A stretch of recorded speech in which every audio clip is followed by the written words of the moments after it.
Bonjour les petits maniaques, cette semaine on aborde un sujet plutôt compliqué, le rangement sous l'évier. Surtout si vous n'avez pas un meuble à tiroir déjà équipé, c'est pas simple d'optimiser cet espace, surtout qu'on a plein de choses différentes à y ranger. Alors Julie a trouvé des astuces et elle vous explique ça tout de suite. À toi Julie!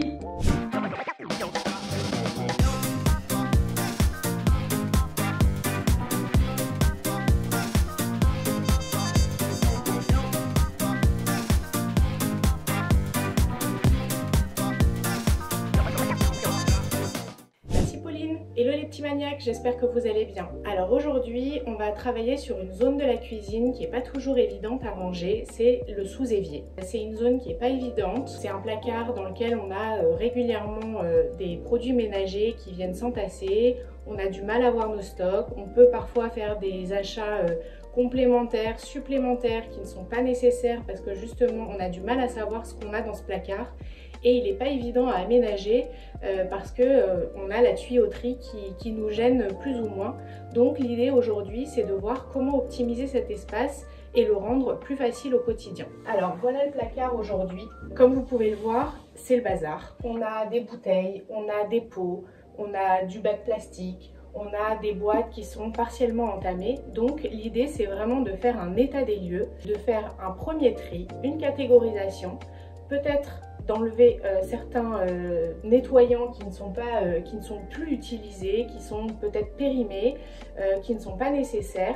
Et après, on a des solutions de rangement à vous proposer pour optimiser cet espace et y voir plus clair au quotidien. Alors, la première chose à faire, évidemment, comme toujours, quand on doit procéder à un tri, c'est de tout sortir. Allez, c'est parti!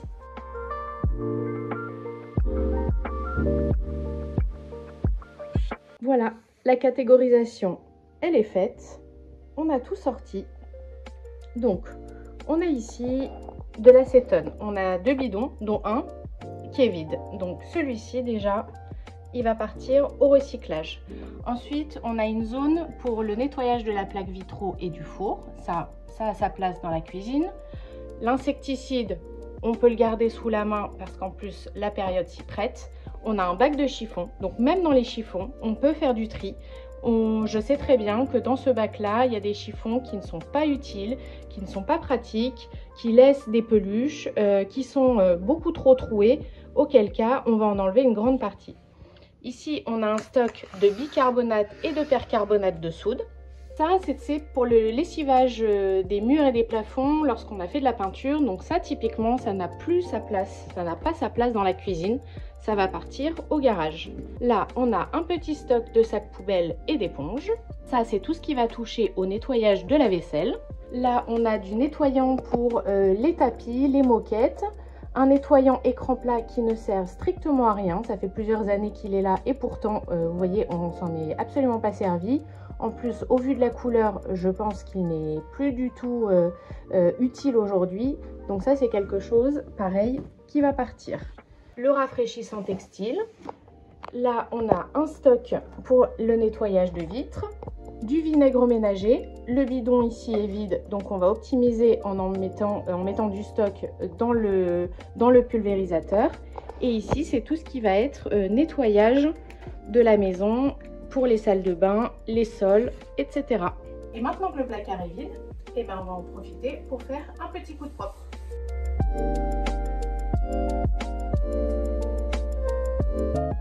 Voilà, on a un placard tout vide, tout propre.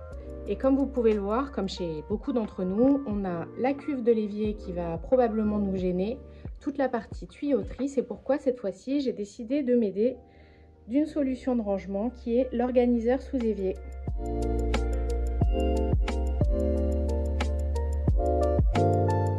Et voilà, en quelques minutes de montage, on a gagné 2 beaux rangements sous évier, on a gagné aussi des espaces de stockage en hauteur et ici, hyper pratique, un petit tiroir pour accéder à tous les éléments qu'on va stocker en bas. Petite astuce également, pensez à mettre du double face sous les rangements pour ne pas qu'ils bougent quand vous tirez les tiroirs. Et donc maintenant, on va pouvoir procéder au rangement, toujours de la même manière. Les choses les moins utiles, les moins fréquemment utilisées au fond, le stock par exemple, et les choses qui sont le plus souvent utilisées à l'avant pour un accès facilité.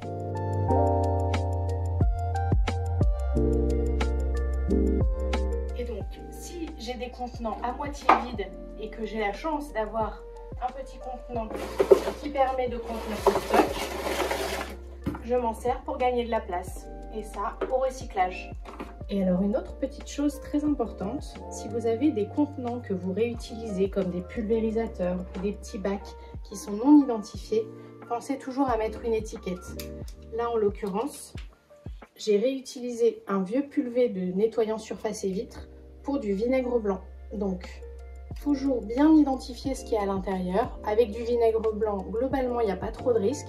Mais il peut arriver, par exemple, qu'on utilise de l'eau de javel dans une bouteille d'eau. Ça arrive très fréquemment. Et auquel cas, ça peut être très dangereux si jamais la bouteille n'est pas correctement identifiée. Donc, pareil pour les pastilles de lave-vaisselle. Et voilà, comme ça, plus aucun risque de se tromper. Voilà, je vous montre le résultat. Ça donne ça. On a un sous-évier qui est clair, qui est optimisé. Tout est accessible. Ici, j'ai mon stock de bicarbonate et percarbonate. Juste en dessous, donc mes pastilles de lave-vaisselle et mon liquide vaisselle qui sont les produits que j'utilise le plus souvent. Et derrière, je vais avoir mon décap en four, mon liquide de rinçage. Et si besoin, je peux aller chercher mes nettoyants vitraux, etc., etc. Au milieu, j'avais juste la place de glisser mon petit stock. Et ici, c'est pareil. En haut, mes sacs poubelles et mon stock d'éponges. Mes petits chiffons du quotidien après avoir fait le tri. Et de même, ici, donc ce que j'utilise le plus souvent, juste devant, le vinaigre blanc, le nettoyant vitre et le Sanitol. Et derrière, avec le petit tiroir facile d'accès, si j'ai besoin, je peux aller chercher les autres produits. Et alors, dernière petite astuce, parce qu'on sait que ce placard de produits ménagers, il est particulièrement dangereux pour les enfants. On peut acheter le genre de gadget qui bloque la porte. Donc vous avez un aimant à l'intérieur que vous identifiez par le cadenas et ensuite un petit aimant que vous pouvez coller par exemple sur votre frigo quand vous ne l'utilisez pas et qui vous permet de débloquer la porte. Comme ça, vos produits ménagers restent enfermés et vos enfants en toute sécurité. Merci beaucoup Julie, c'est absolument génial les idées que tu as trouvées. C'est vrai que d'habitude je suis pas très gadget, mais là pour le coup je pense que c'est vraiment utile et intéressant. Alors les 4 points à retenir. Premier point, on sort tout ce qu'il y a sous l'évier. Ça va nous permettre d'accéder à tout l'espace et peut-être de passer un coup de chiffon. Deuxième point, il faut équiper votre meuble sous évier. Donc Julie vous propose une référence de tiroir d'appoint. Vous pouvez les trouver dans la description, il y a le lien pour retrouver la référence qu'elle vous propose, mais faites attention à bien vérifier vos dimensions. Troisième point, comme d'habitude, on trie, on catégorise. On a souvent beaucoup de produits en trop dans les produits ménagers. On peut faire simple avec du vinaigre, du bicarbonate. Ça va nous permettre de faire des économies d'argent, mais aussi des économies de place pour ranger vos produits ménagers. Et le dernier point, c'est l'astuce du bouton aimanté pour la sécurité des enfants. Alors là, c'est génial parce que c'est joli, c'est pratique, c'est malin. Et ça va vous permettre de ranger vos produits ménagers sans que ce soit dangereux pour les enfants. Merci beaucoup Julie pour toutes ces informations, c'est vraiment super, on va mettre ça en place. Pour nous suivre, avoir d'autres informations, vous pouvez vous abonner à notre chaîne Tuto de Maniaque. Vous pouvez également suivre nos projets et notre activité sur notre site bypauline.fr avec les coordonnées de toutes nos collaboratrices. Et vous pouvez également suivre chacune de nous sur les réseaux sociaux. Vous pouvez vous abonner à mon compte, mais également à celui de Julie pour voir les projets qu'elle mène. Merci beaucoup et à très bientôt les petits maniaques!